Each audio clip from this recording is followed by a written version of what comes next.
Bom dia, sexto ano de História. Então é a nossa terceira semana de aula, né? O final do capítulo 2. Então nós vamos estudar sobre a religião, sobre a mitologia grega, tá? Olímpia é onde ficava o panteão grego. O que é isso, o panteão grego? É onde ficavam as principais, onde nasce a mitologia grega, onde o simbolismo dos deuses mitológicos gregos é iniciado e onde tem a Olimpíada, né? É a sede das primeiras Olimpíadas, né? A Olimpíada começa na Grécia, esse evento que hoje nós temos aqui atualmente na sociedade moderna, começa na Grécia, né? O principal deus é o Zeus, né? E Zeus é como se fosse o nosso deus, né? Então é o deus principal. Em torno de Zeus você tem outros deuses, né? Ou semideuses, né? Equivalem-se aos nossos santos atualmente. Então você tem o Ares, você tem Apolo, Hera, Afrodite, uma é deusa do amor, outra é deusa do mar, outra é deusa do vento.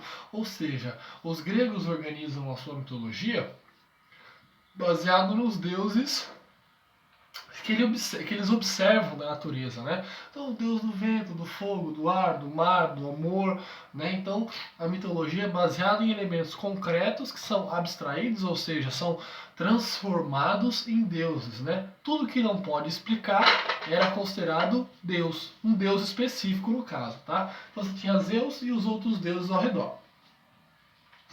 O oráculo de Delfos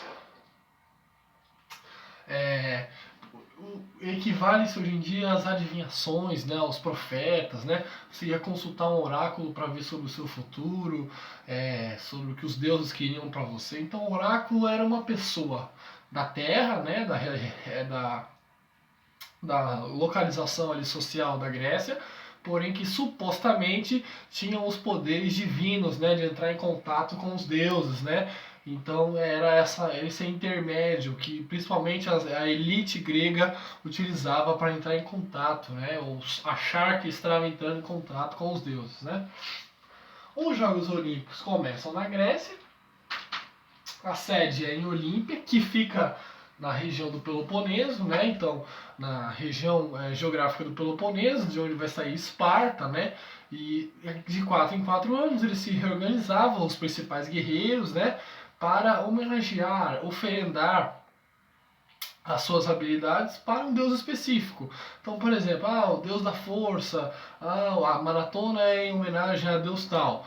O tiro não tinha tiro, né? O lançamento de dardo é em homenagem ao deus tal. Então, cada modalidade era oferecida a um determinado deus desse panteão, desse conjunto de deuses gregos, tá bom? O principal movimento artístico da época é o realismo, né? Então busca estudar a anatomia, busca estudar as características do ser humano, realismo, né? Busca a realidade, né? Então aquelas esculturas gregas, elas são baseadas principalmente pelo formato do ser humano, né?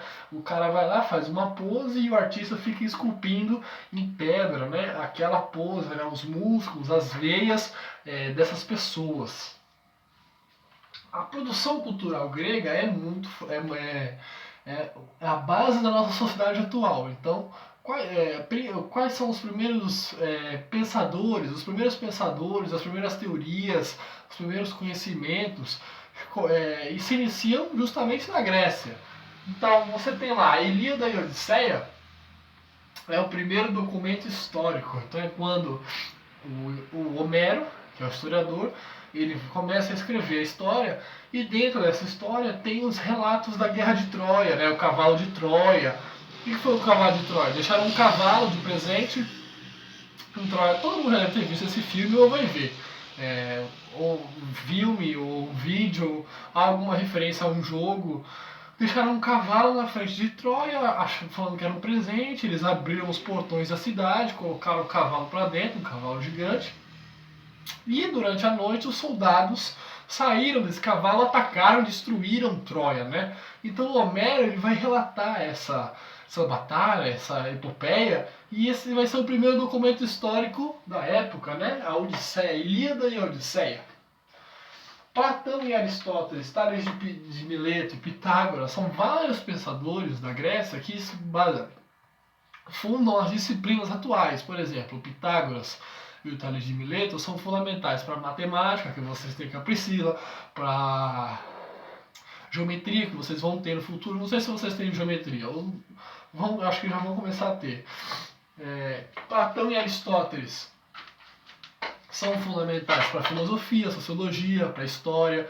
Então, os primeiros cientistas, aqueles que inauguram a ciência, surgem na Grécia. O pai da história, o pai da geografia, o pai da mitologia, o pai da matemática. Então, várias teorias são fundadas nessa época, porque enquanto uma parte da sociedade era escravizada e trabalhava, esses caras tinham o objetivo apenas de pensar, de estudar e pensar. Então eles começaram a formular essas teorias, observando os ângulos, ou observando a natureza, observando o ser humano. Então a Grécia é importante porque ela é um berço de vários conhecimentos que nós temos hoje em dia, tá bom? Então foi o finalzinho desse segundo capítulo, tá bom? Tchau!